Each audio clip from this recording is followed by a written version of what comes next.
5 bases aériennes militaires ont été touchées avec succès. 15 avions militaires détruits. Plus d'1 milliard de dollars de dégâts ont été infligés aux bases aériennes et à l'infrastructure aéronautique, selon le service de sécurité d'Ukraine, ou SBU. C'est l'ampleur des dégâts que son groupe des forces spéciales Alpha a infligé aux forces aérospatiales russes, ou VKS, rien qu'en 2025. Pour le président russe Vladimir Poutine, cela doit faire mal.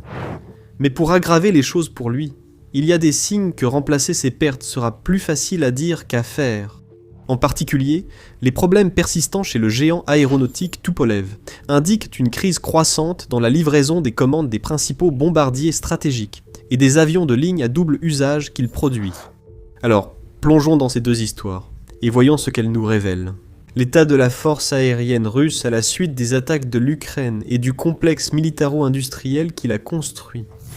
Pour être clair, les pertes russes revendiquées par le SBU sont loin d'être les seules pertes infligées à la machine d'aviation militaire russe. Ce ne sont que les actions de l'unité Alpha du SBU, et uniquement en 2025. Comme nous le révélerons plus tard dans la vidéo, cela ne représente probablement qu'une partie de leur contribution aux pertes russes. Mais avant d'aller plus loin, nous tenons à remercier le sponsor de la vidéo d'aujourd'hui, Private Internet Access, alias PIA, le fournisseur de VPN le plus transparent au monde, en qui plus de 30 millions d'utilisateurs à travers le monde font confiance. PIA est un leader en matière de confidentialité en ligne. Chaque fois que vous naviguez sur un appareil non protégé, vous transmettez une grande quantité d'informations à découvert, qui peuvent être consultées par différentes entités avant d'atteindre le site web. Un VPN masque votre adresse IP et chiffre votre connexion Internet, protégeant ainsi vos données contre votre fournisseur d'accès, les administrateurs réseau et même la surveillance gouvernementale. Sans VPN, naviguer en ligne revient à envoyer un message privé dans un groupe. Tout le monde le voit. Mais avec PIA, votre activité est protégée à l'intérieur d'un tunnel sécurisé et chiffré. La politique de non-conservation des logs a été prouvée à plusieurs reprises devant les tribunaux et vérifiée par un audit indépendant mené par Deloitte, l'un des plus grands cabinets d'audit au monde. Au-delà de la sécurité, PIA offre une véritable liberté en ligne. Que vous voyagiez à l'étranger, ou que vous essayiez simplement d'accéder à du contenu non disponible dans votre région, PIA répond à vos besoins. Avec des serveurs dans plus de 91 pays, et dans les 50 États américains, il prend également en charge le partage de fichiers peer-to-peer, et fonctionne avec tous les principaux services de streaming, vous permettant ainsi de profiter de plus de contenu où que vous soyez. Personnellement, j'utilise PIA lorsque je joue pour me connecter à des serveurs locaux, et réduire la latence. C'est aussi idéal pour accéder à du contenu régional sur Netflix, Hulu et autres plateformes. PIA est disponible sur toutes les principales plateformes, Windows, Mac OS, Linux, iOS, Android et bien d'autres. Et avec un seul abonnement, vous pouvez protéger un nombre illimité d'appareils en même temps, parfait pour sécuriser toute votre vie numérique. En ce moment, il y a une offre exclusive pour nos spectateurs. Rendez-vous sur PiaVPN. /The Military Show, également dans la description, pour obtenir 83% de réduction sur Private Internet Access, ce qui le ramène à seulement 2,03 $ par mois. Vous bénéficierez aussi de 4 mois gratuits. Et si vous hésitez encore, ils offrent une garantie de remboursement de 30 jours, et un support client disponible 24 heures sur 24 et 7 jours sur 7, est toujours là pour vous aider. Alors essayez Private Internet Access dès maintenant. Votre vie privée mérite ce qu'il y a de mieux. Et avec PIA, vous êtes entre de bonnes mains. Le groupe Alpha du SBU, anciennement connu sous le nom de Centre d'opération spécial A du SBU, est l'une des unités d'opération spéciale de rang, un des plus prestigieuses d'Ukraine. Ils sont l'équivalent ukrainien de la Delta Force et de la SEAL Team 6 américaine, ou du SAS britannique. Et tout comme leurs homologues illustres, l'unité est spécialisée dans la lutte antiterroriste, les actions directes, la libération d'otages, les opérations sur des cibles de grande valeur, la reconnaissance spéciale et le sabotage lors des missions à très haut risque. Derrière les lignes russes, c'est généralement Alpha qu'on appelle. L'unité a été formée en 1994 et participe activement à la guerre russo-ukrainienne depuis 2014. Elle a participé à des batailles clés, comme celle de Hostomel, Kharkiv, Bakhmut et à l'offensive de Kursk de 2024-2025. Alpha a joué un rôle crucial dans l'embuscade des convois russes près de Kiev en 2022 et affirme avoir éliminé plus de 9500 soldats russes et détruit des milliers d'équipements ennemis, rien que lors de la bataille de Pokrovsk. Selon le colonel du SBU et secrétaire du comité gouvernemental pour la sécurité nationale, la défense et le renseignement, Roman Kostenko, à la mi-2025, Alpha était responsable de l'élimination d'environ 10% des cibles ennemies parmi l'ensemble des forces de défense, aussi bien sur la ligne de front que derrière les lignes ennemies. En reconnaissance de leur importance stratégique, il a présenté un projet de loi visant à augmenter rapidement la taille et les capacités d'Alpha à la Verkhovna Rada, le parlement ukrainien. Le projet de loi qui a porté l'effectif de l'unité de quelques milliers à 10 000 et a accordé à ses troupes le droit légal d'utiliser tout type d'armes conformément à leurs missions assignées, a été adopté en juillet 2025. Cette mise à niveau s'explique en grande partie par le leadership incontesté de ces équipages de drones kamikazes FPV, en particulier lors d'opérations de frappe en profondeur, comme l'opération Toile d'araignée. Cette opération légendaire, qui a eu lieu le mois précédant la mise à niveau d'Alpha, impliquait une attaque surprise contre des bases aériennes russes depuis l'intérieur de la Russie. Le SBU avait fait passer en contrebande des composants de drones en Russie, assemblé et chargé les drones à l'arrière de camions spécialement conçus, puis les avait lancés depuis des bases aériennes proches, prenant ainsi les Russes complètement par surprise. D'un côté, c'était une manœuvre extrêmement risquée, qui pouvait entraîner une riposte nucléaire. La cible des drones ukrainiens était la flotte de bombardiers stratégiques russes, qui se trouvait à découvert, sans protection, conformément aux termes du nouveau traité START entre les États-Unis et la Russie. Le traité de contrôle des armements nucléaires, qui doit expirer prochainement, exige que les bombardiers nucléaires stratégiques russes et américains soient maintenus visibles pour l'autre partie, des satellites à des fins de vérification. D'un autre côté, l'opération Toile d'araignée restera comme l'une des attaques asymétriques les plus audacieuses, ingénieuses et lourdes de conséquences de ce siècle, voire de l'histoire. Les images et les vidéos de bombardiers russes en flammes sur les bases aériennes soi-disant intouchables d'Olenia, de Belaya et d'Ivanova-Severny ont stupéfié le monde entier.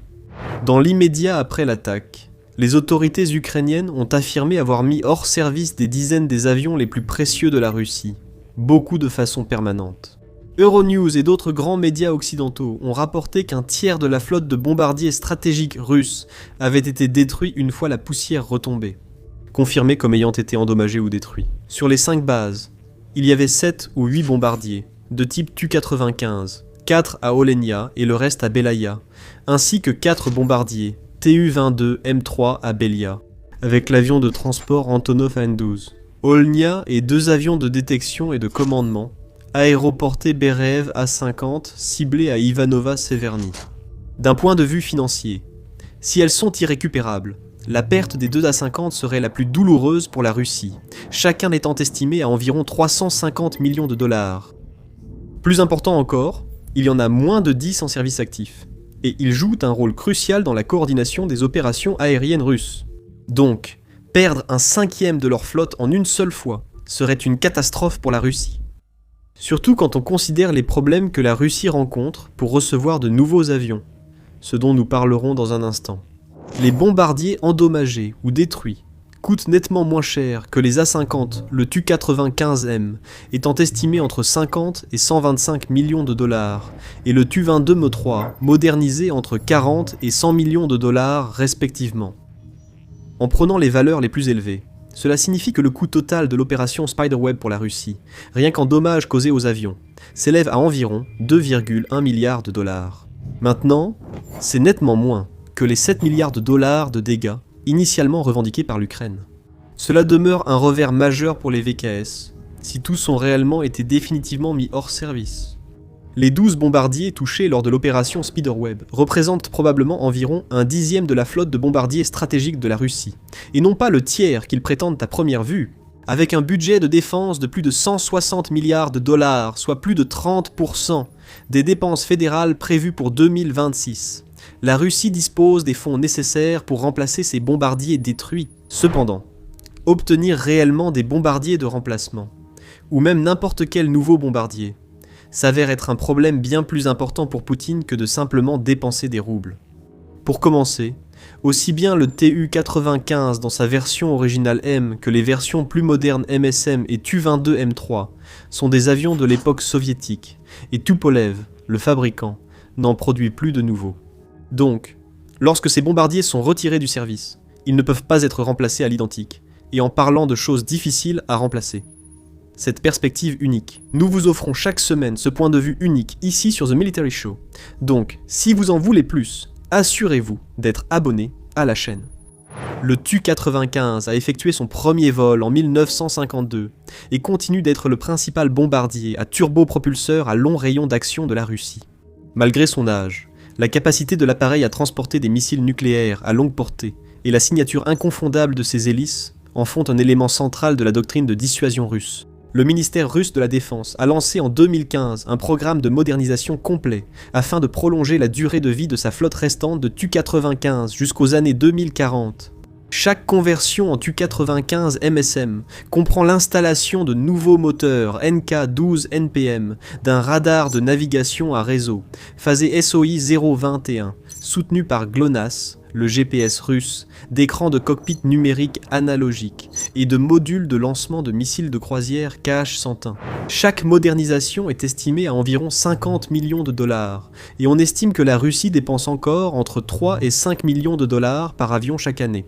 Pour les inspections de maintenance lourde, l'équilibrage des hélices, le contrôle de la corrosion, la formation des équipages et la certification de la sécurité nucléaire. C'est en partie dû aux difficultés et aux coûts croissants liés au maintien en état de fonctionnement des cellules vieillissantes, même avant les sanctions. Les pièces de rechange pour le turbopropulseur NK-12.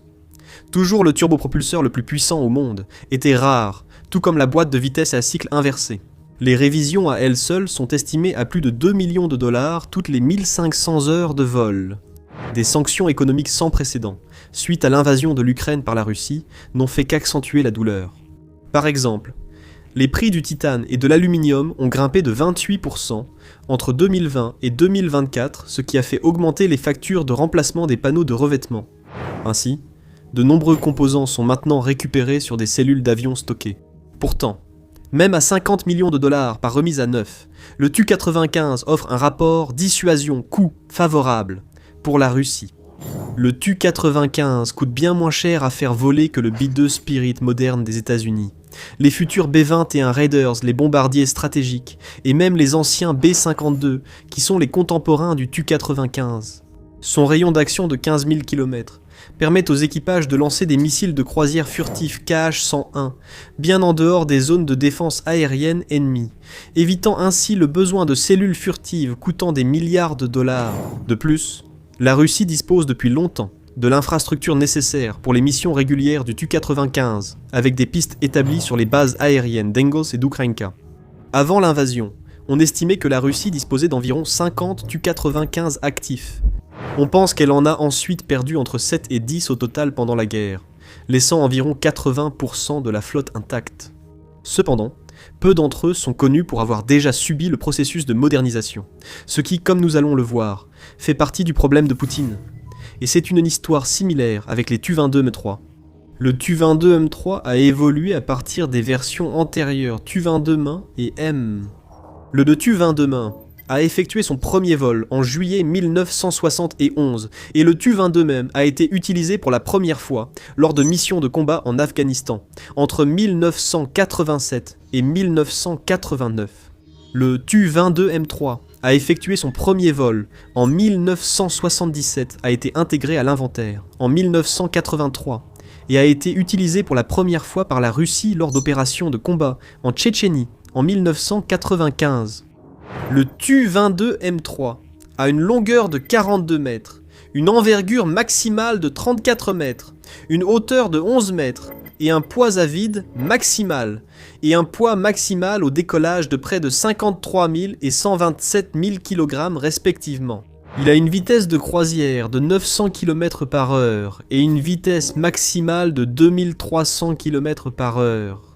Et il peut voler à une altitude maximale de juste en dessous de 14 000 mètres, avec une portée opérationnelle de 7 000 km. Capable de transporter des missiles nucléaires, il constitue une partie importante de la dissuasion nucléaire de la Russie. Mais la Russie l'a également utilisé pour tirer des missiles conventionnels sur l'Ukraine.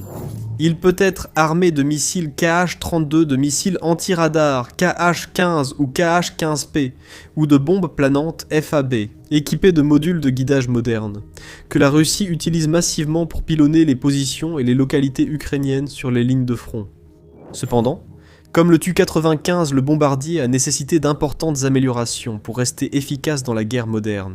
En 2017, le ministère russe de la Défense a annoncé son intention de moderniser la moitié de ses 60 Tu-22M3 actifs vers la version avancée Tu-22M3M.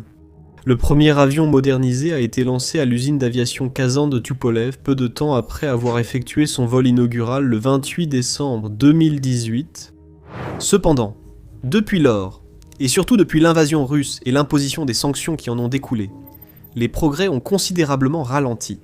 On pense que la Russie en a perdu jusqu'à 9 pendant la guerre, alors qu'un seul Tu-22M3, modernisé supplémentaire, a été livré en 2023.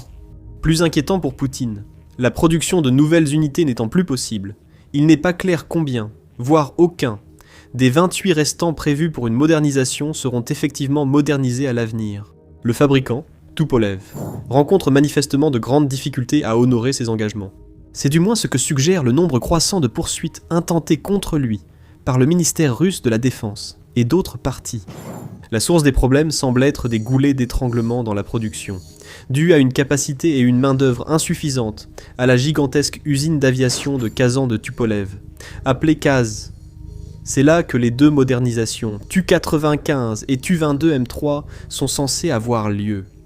En parallèle à la construction de deux nouveaux bombardiers Tu-160M, la troisième et la plus moderne composante du triade des bombardiers stratégiques russes, ainsi que de deux avions de ligne civile 214 à double usage. Comme le révèlent les différents procès intentés contre l'entreprise, l'usine n'arrive pas à livrer quoi que ce soit de tout cela dans les délais prévus. En mai 2025, le tribunal d'arbitrage de Moscou a statué sur une affaire intentée contre Tupolev par le ministère russe de la Défense l'été précédent.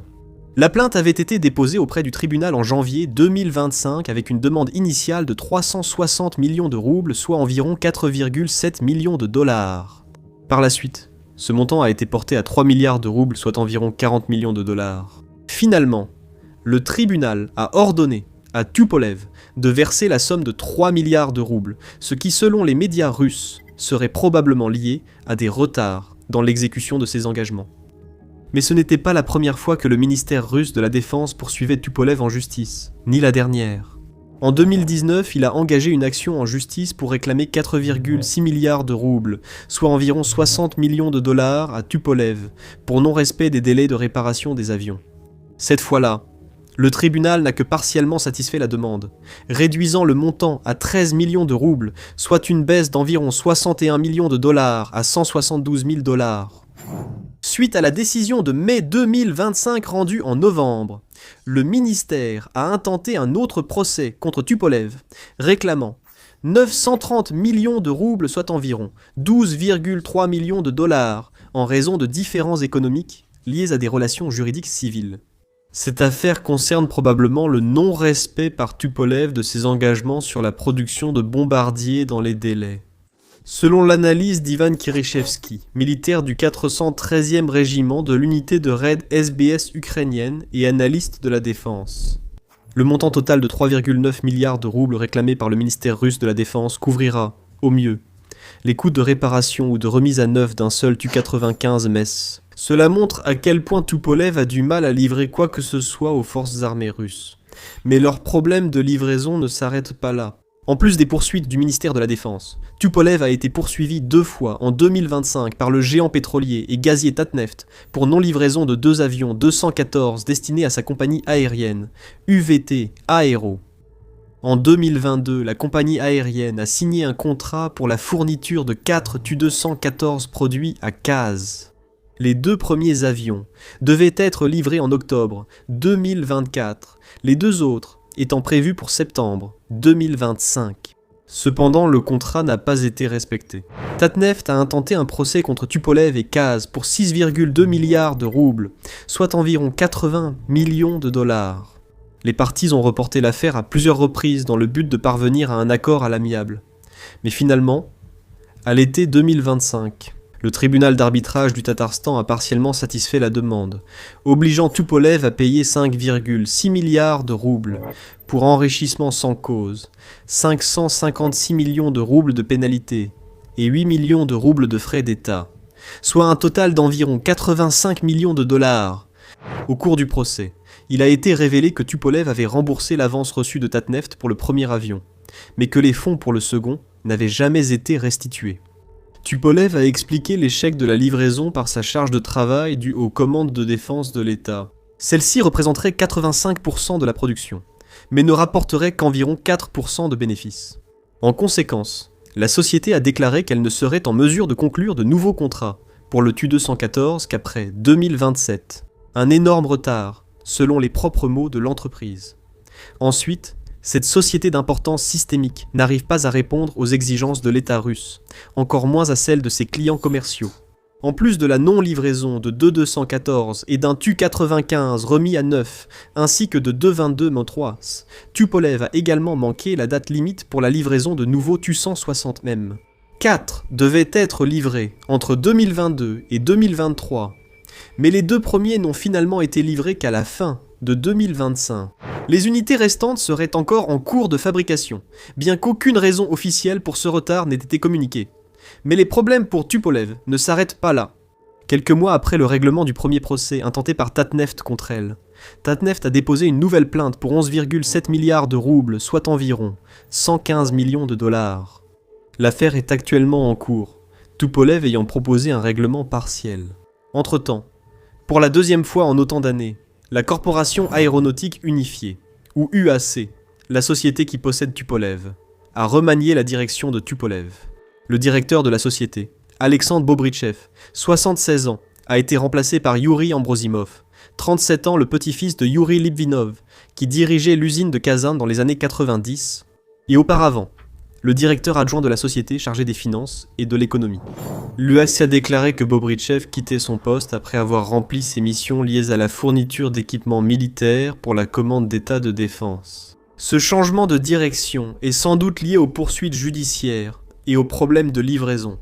L'UAC a déclaré à TASS que les principales tâches des nouveaux dirigeants seront la mise en œuvre du programme de production en croissance, ainsi que la réalisation des plans pour le programme 2214. Malgré ces assurances, les insuffisances de livraison soulèvent des questions gênantes sur la capacité de la Russie à maintenir une flotte d'aviation stratégique élargie en pleine opération militaire continue. En octobre, le chef du Tatarstan, Roustin Minikarnov, a annoncé que les principales installations industrielles pour la production en série de avions de ligne Tu-214 seraient mises en service cette année. Cependant, il reste encore des questions en suspens quant à savoir si ce projet aidera à résorber l'arriéré, et combien de temps cela pourrait prendre. En attendant, les frappes du groupe Alpha ne font qu'aggraver les problèmes de l'aviation militaire russe, selon le rapport du SBU sur ses activités en 2025. Les 15 appareils russes qu'il a détruits comprenaient 11 avions de combat à voilure fixe des types Su-30, SM, Su-34, Su-27, Su-24 et MiG-31, ainsi que 3 hélicoptères, Mi-8, Mi-26 et Mi-28 et un avion de transport AN-26. Fait intéressant, ils n'ont pas inclus dans leur décompte le Tu-95 endommagé et les 2 bombardiers Tu-22M3 de l'opération Toile d'araignée. Peut-être parce que l'opération impliquait d'autres secteurs de l'armée ukrainienne et qu'ils voulaient revendiquer seulement les frappes réalisées par eux-mêmes. Les appareils détruits représentent un échantillon du cœur de la flotte aérienne tactique et opérationnelle de la Russie, couvrant les rôles de supériorité aérienne, d'attaque, d'interception, de transport et de soutien par hélicoptère. La perte des Su-30 SM réduit directement la capacité de la Russie à combiner la défense aérienne et les opérations offensives sur une seule plateforme, tandis que la perte des Su-34, les principaux bombardiers de première ligne russes, signifie moins de bombes planantes FAB larguées. Les Su-27 et Su-24, quant à eux, sont dépassés et remplissent principalement des rôles annexes, comme l'escorte des avions d'attaque. Les intercepteurs MiG-31 jouent un rôle stratégique dans l'architecture de défense aérienne de la Russie, conçue pour contrer des cibles à grande vitesse telles que les bombardiers stratégiques et les missiles de croisière. L'appareil est également utilisé comme plateforme de lancement pour le missile hypersonique Kh-47M2 Kinzhal. Cependant, lorsqu'il s'agit du remplacement de ces avions qui ne sont pas produits par Tupolev, la Russie ne semble pas rencontrer le même genre de problème que pour ses bombardiers. Selon de récentes recherches du groupe de réflexion Ressesi, basé à Londres, la Russie a reçu au moins 135 nouveaux chasseurs pendant la guerre. Cela inclut entre 55 et 60 Su-35-20 de ces nouveaux Su-57 supposément furtifs, jusqu'à 50 Cu-34M et entre 20 et 25 MiG-31, toutes variantes confondues, avec des livraisons qui augmentent au fil du temps. Le rapport de Ressesi conteste le chiffre officiel ukrainien de plus de 400 avions russes abattus pendant la guerre, estimant que le nombre réel serait plus proche de 130 avions à voilure fixe soit abattus, soit gravement endommagés. S'ils ont raison, la force de chasse russe est encore loin d'être réduite à un niveau critique par les frappes ukrainiennes. En effet, si l'on prend Poutine au mot, où est le problème ? Fin décembre, il a affirmé que depuis février 2022, la Russie avait multiplié par 22 la production d'armes et de munitions. La production de chars avait été multipliée par 2,2, celle d'avions militaires par 4,6, celle d'équipements de guerre électronique par 12,5 et celle d'armes d'artillerie à roquettes par 9,6, tandis que la production d'armes de frappe et de munitions avait explosé, étant multipliée par 22. C'est du moins ce qu'a déclaré Poutine lors d'une allocution télévisée au Kremlin, avec des responsables de la défense. De plus, avec l'introduction de nouvelles armes avancées, et à longue portée comme les systèmes Oreshnik, Borovesnik, Poséidon et Avangard, l'importance actuelle des bombardiers stratégiques russes comme moyen de dissuasion nucléaire est discutable. Des experts russes comme Ruslan Pukov, directeur du Centre d'analyse des stratégies et des technologies, se demandent déjà si la Russie doit continuer à utiliser des technologies militaires traditionnelles, comme les chars et les bombardiers. Il soutient essentiellement que des armes beaucoup moins chères et plus avancées, comme les drones FPV, ont rendu ces systèmes trop vulnérables et peu rentables, et qu'ils devraient donc être abandonnés. L'attention s'est alors focalisée sur les armes modernes comme les missiles et les drones. Ce serait certainement une cruelle ironie si, en détruisant les anciennes capacités de la Russie, l'Ukraine ne faisait qu'accélérer l'introduction de technologies bien plus redoutables. Cependant, ce n'est sans doute qu'une question de temps, avant que le groupe Alpha frappe aussi ces systèmes. Bien sûr, nous vous tiendrons informés des développements, alors assurez-vous d'être abonné à la chaîne pour ne rien manquer. Merci de nous avoir regardés.